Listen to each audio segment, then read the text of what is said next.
Hello everyone, this is Rivayir. This is the third part of my Did You Know series about Tree of Savior. So let's dive right into it.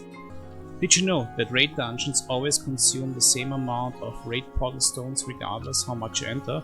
So if you click this dungeon info icon here or press F10 and go to unique raid casual, you will see the different dungeons you could do based on your level. And for this one, for example, Tomb of Whitecore will always consume 3 raid portal stones if you enter solo, or the Ezio Mage Testing Grounds will always consume 2 raid portal stones. So it actually makes sense if you don't find a party to do these dungeons solo, because you don't have an increased raid portal stone usage, unlike if you do it otherwise.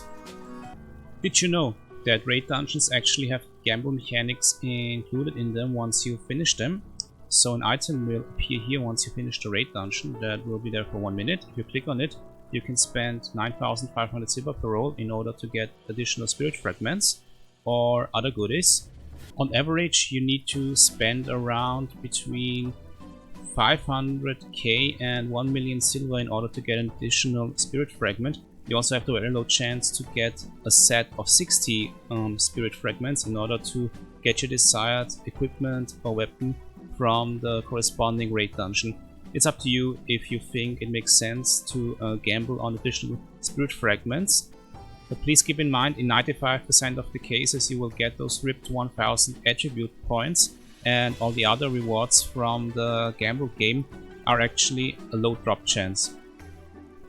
Did you know that you can actually warp directly to the corresponding raid dungeons? If you go here to the menu, dungeon info, or press F10, you can click through this unique raid casual option here and you will see a red warp button.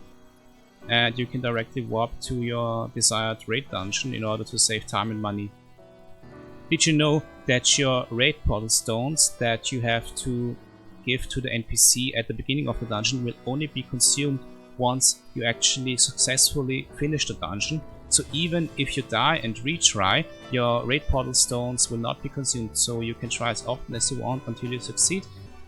Did you know that the new maps included with the episode 12 update, which can be found right here, actually have special quests available that will open up in a window randomly? And you can actually get rather decent items from this quest if you kill a certain amount of enemies within a certain time frame. You can get items such as talent, attribute points, magnifiers, and much more. Did you know that clerics have a cheap attribute available for the base class that actually switches their basic state growth from intelligence and spirit to strength and dex? This is actually very important for class builds that include physical attack classes like Paladin, Inquisitor, and so forth. And you can easily check this by looking at your skill icons. You will see here, for example, Ripper is a physical slash attack, God Smash is physical strike attack, and so forth. It's very easy to get, and I would actually advise every physical cleric class to get it as soon as possible once they start their game.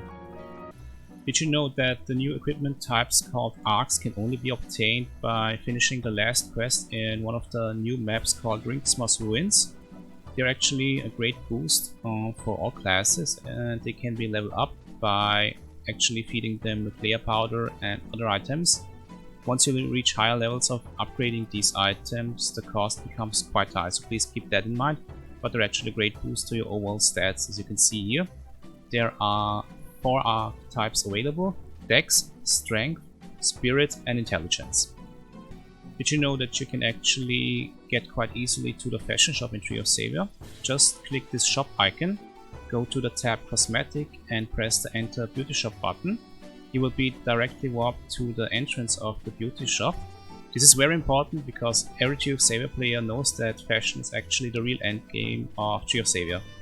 Did you know that killing elite monsters in one of the 6 new maps that got introduced with the episode 12 update can actually get you Rivayir weapons, the strongest weapons in the game, at a very low rate? So you can either decide to kill elite monsters normally in the field maps, or you can do the fast procedure, which is doing challenge modes level 6 and 7 because elite monsters spawn frequently there. but please keep in mind this is not solo content, so you actually need to party up, because doing challenge mode 6 and 7 in the new maps is actually pretty challenging. Did you know that events in Tree of Savior are actually quite creative and rewarding? For example, we have this new quest here, where we need to collect candies from monsters in the game. These candies can be exchanged for candy baskets, and these candy baskets can be exchanged by the class masters in the game for so-called heart cards. There are two types of heart cards, and each of them can be exchanged for the items you can see here. For example, you can actually get cash shop items, like this Goddess Blast Cube. If you collect enough heart cards, you can get skill reset potions, attribute reset potions, the VIP currency, which is tokens.